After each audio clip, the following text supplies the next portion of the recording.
कितना देंगे आपने?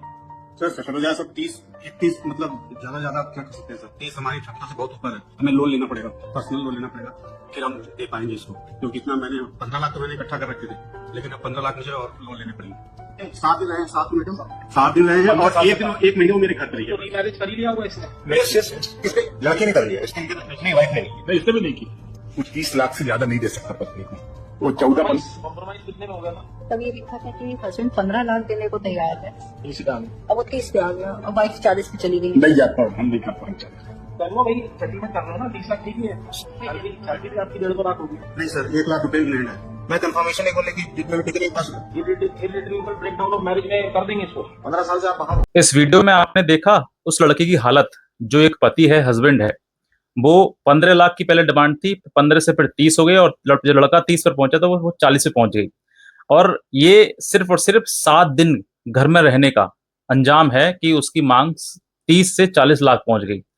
और आप यहां पर देखेंगे उस लड़के की हालत की वो बेचारा पर्सनल लोन लेकर देने की बात कह रहा है कि सर मेरे पास 15 लाख है, मैं 15 लाख कल 15 और पर्सनल लोन ले लूंगा।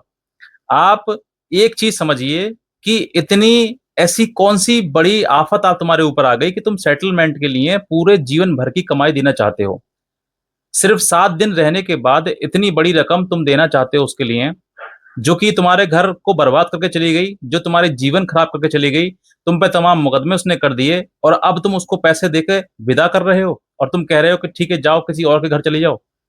तुमसे बड़ा मूर्ख इंसान कोई धरती पे इस पर होगा नहीं, जो तुम इतनी बड़ी रकम देकर उससे छुटकारा चाह रहे हो। अरे मैं आपसे एक ही बात कहना चाहूंगा कि आप जो है 1 रुपया मत देना उसको। जितना लड़ना चाहती है लड़ ले, झूठे मुकदमे जितना तुम्हारे ऊपर करना चाहती है कर दे, और तुम्हें उस सच्चाई से पीछे नहीं हटना है तुम्हें, क्योंकि वरना एक प्रकार से ये शादी नहीं है, एक ब्लैकमेलिंग है, एक ठगी है, एक लूट हो रही है घर में, जो कि कानूनी रूप से लूट करने का एक कानून के आड़ में लूट चल रही है। इस लूट के आप शिकार मत बनिए, इस लूट को मुंह तोड़ जवाब दीजिए। जो महिला, जो इंसान आपके ऊपर लगातार इस तरीके के झूठे मुकदमे दर्ज करके तुमसे बड़ी फिरौती मांग रही है, बड़ी रकम मांग रही है तुमसे, 1 रुपया मत दो उसके लिए। अगर तुम सेटलमेंट कर रहे हो और इतनी रकम दे रहे हो ना, तो समझ लीजिए कि आपसे बड़ा मूर्ख इस धरती पर कुछ होगा नहीं, क्योंकि ये एक धंधा हो गया है, एक बिजनेस हो गया है। शादी करो, 2-4 दिन रहो और फिर मुकदमे लगा दो। ये एक प्रकार से बिजनेस हो गया है, बिजनेस। आज के टाइम में आप देखेंगे तो शादी कम है, शादी के नाम पर व्यापार चल रहे हैं। 1-2 दिन रहो और इतनी बड़ी रकम हो। अभी आप, मैंने देखा, बताया होगा आपको, अभी लास्ट मैंने वीडियो बनाया था, उसमें रिसेंट में उस लड़की ने 7 शादियां करी, 7, और 7 पति के ऊपर तमाम तरह के उन्होंने झूठे मुकदमे दर्ज करवा दिए और सभी से सेटलमेंट के नाम पे 20-20 लाख, 15-15 लाख रुपए सबसे लिए, और लास्ट में जाके वो फंस गई 7वें व्यक्ति के पास में, क्योंकि वो जिद्दी निकला और उसने ये ठान लिया कि मैं तुझे 1 रुपया नहीं दूंगा, तुझे जो करना है कर। तो मैं आपसे ये कहना चाहता हूं कि तुमको 1 रुपया भी नहीं देना, थोड़ा सा जिद्दी बनिए, गलत का विरोध करिए, जी तोड़ विरोध करिए, क्योंकि अगर तुम इस तरीके की विरोध नहीं करोगे तो मैं कहता हूं तुम इतने परेशान हो जाओगे कि उस परेशानी का तुम हल ढूंढोगे कैसे, पैसा देकर।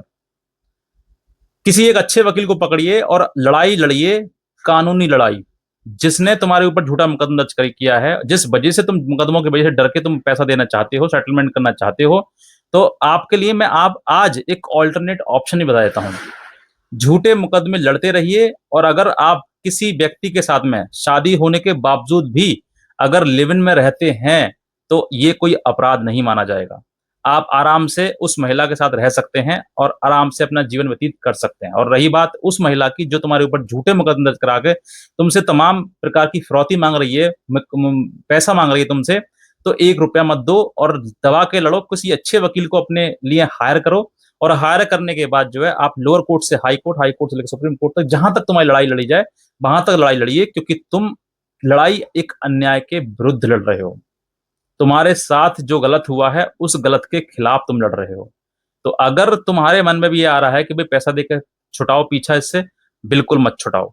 जीवन भर अपने नाम पर वो दर्ज रहने दो, रजिस्टर्ड रहने दो कि हाँ ये मेरी पत्नी है। कम से कम वो जहां पर जाएगी तुम्हारा नाम बताया जाएगा और तब बताएगी वो कि मैं उनकी पत्नी हूं। कुछ तो रहेगा ना, जहां जा रही है जाने दो, जो कर रही है करने दो, लेकिन तुम इस तरीके का फिरौती का एक हिस्सा मत बनो, वरना तुम्हारे साथ साथ और भी जो पति हैं, जो और भी हैं समाज में, एक गलत मैसेज जाएगा कि हाँ ये बढ़िया है, अच्छा है, गलत झूठे मुकदमे लगाओ और उससे पैसा मांगो। और आजकल ये इस तरीके की चीज चल रही है और माँ बाप भी सपोर्ट कर रहे हैं उस लड़की के लिए, जो लड़की इस तरीके का केस करवाकर अपने घर बैठी है और घर बैठने के बाद पति के ऊपर अत्याचार करके उसके ऊपर मुकदमा दर्ज करवा के उससे फिरौती मांग रही है। और एक प्रकार की ये फिरौती ही है, कानून की आड़ में फिरौती। तो अगर देना चाहते हो तुम तो दो, तुम्हारी इच्छा है, लेकिन मेरा यही उद्देश्य है आपसे कि इस तरह की चीजों से आप डरिए मत। और हाँ, एक चीज बताऊं, जो लोग ये सोचते हैं कि सर मुझसे पैसा ले लिया जाएगा, मुझसे रकम ले ली जाएगी, मैं आपको स्पष्ट डायरेक्टली आंसर देता हूं कि तुमसे पैसा तुम्हारा कोई नहीं छीन सकता, कोई भी नहीं छीन सकता। लेकिन अगर तुमने इस तरीके का जो वीडियो में अभी दिखाया मैंने, अगर इस तरीके को सेटलमेंट हुआ और तुमने हाँ कह दिया कि हाँ ठीक है मैं दे दूंगा इतना रुपया, तो आपसे छीन लिया जाएगा। तो वो आपसे एक प्रकार से आपका जो रुपया, जो आपने पूंजी अब तक जमा करी थी तुमने या तुम्हारे पिता माता पिता जितने भी करी थी, और जिस डर की वजह से तुम दे रहे हो, जो पैसा तुम दे रहे हो, वो पैसा अब तुमसे छीन लिया जाएगा। क्योंकि तुमने खुद कंसेंट दिया, खुद हाँ करी है कि मैं इतना पैसा दे दूंगा। भूल कर भी मत देना, भूल कर भी हाँ मत बोल देना कि मैं ये पैसा दे दूंगा। मना कर दिए साहब, इसने मेरे पर झूठे मुकदमे कराए हैं, मैं उन मुकदमों का जी तोड़ जवाब दूंगा, क्योंकि वो झूठ है। अब देखना यही है कि झूठ जीतेगा या फिर सत्य। बस इसी लड़ाई पर लड़िए। जीवन एक प्रकार से देखो युद्ध का मैदान है, यहाँ पर युद्ध करना है आपके लिए और लड़ना पड़ेगा। और हाथ पे हाथ रख कर कुछ नहीं होगा। कोसने से खुद को कि मेरा नसीब खराब है, मेरा जीवन खराब है, मेरे जीवन में ये हो गया वो हो गया, इन सब चीजों से कुछ नहीं होने वाला है। आपको अपनी लड़ाई स्वयं लड़ना है और अपनी लड़ाई के लिए शरीर में ताकत रखिए, दिमाग में ताकत रखिए और जेब गर्म रखिए। अगर तुम जेब खाली करवा दोगे अपनी पत्नी के सामने, महिला के सामने, तो मैं कहता हूं तुम लड़ नहीं पाओगे फिर। इसीलिए समय रहते हुए अपने आप को स्ट्रांग बनाइए, मजबूत बनाइए और बुराई का जी तोड़ विरोध करिए। जितना हो सकता है उतना लड़िए। और अगर हाँ आपके जीवन खराब हो रहा है, लग रहा है कि मेरे जीवन खराब हो रहा है, मेरे आगे संतान नहीं है, मेरा परिवार खत्म हो रहा है, तो आप लिव इन रिलेशनशिप में किसी महिला के साथ में रह सकते हैं और संतान की भी उत्पत्ति करते हैं। ये मैं नहीं, कानून कहता है। इसीलिए मोर जानकारी के लिए और ज्यादा जानकारी के लिए आप मेरे दिए हुए नंबर पर संपर्क कर सकते हैं। मैं आपको बहुत सारी चीजें बता सकता हूं जो मैं आपको वीडियो पर नहीं समझा सकता।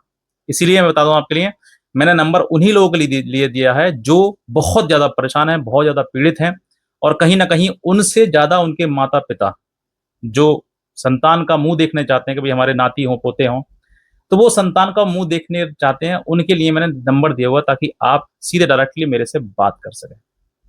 और कोई उद्देश्य मेरा नहीं है इसमें। इसीलिए मैं कहता हूं कि आप इस तरीके की ब्लैकमेलिंग का शिकार मत बनिए, फिरौती का शिकार मत बनिए। अपनी लड़ाई लड़ना शुरू कर दीजिए। खुद पढ़िए, खुद समझिए और साथ ही साथ में एडवोकेट को असिस्ट करिए कि हाँ साहब, वकील साहब ये है। इस तरीके से आप अपनी लड़ाई लड़ोगे तो मैं कहता हूं 100% जीत तुम्हारी होगी। क्योंकि बुराई जीत नहीं सकती, बुराई 4-5 कदम चलती है और फिर उसके बाद हार जाती है और फिर वो सेटलमेंट पा जाती है। इसीलिए मैं कहता हूं आपको थोड़ा सा शरीर में ताकत लाकर लड़ना तो शुरू करो, तुम्हारे सामने सारी बुराई खत्म हो जाएगी।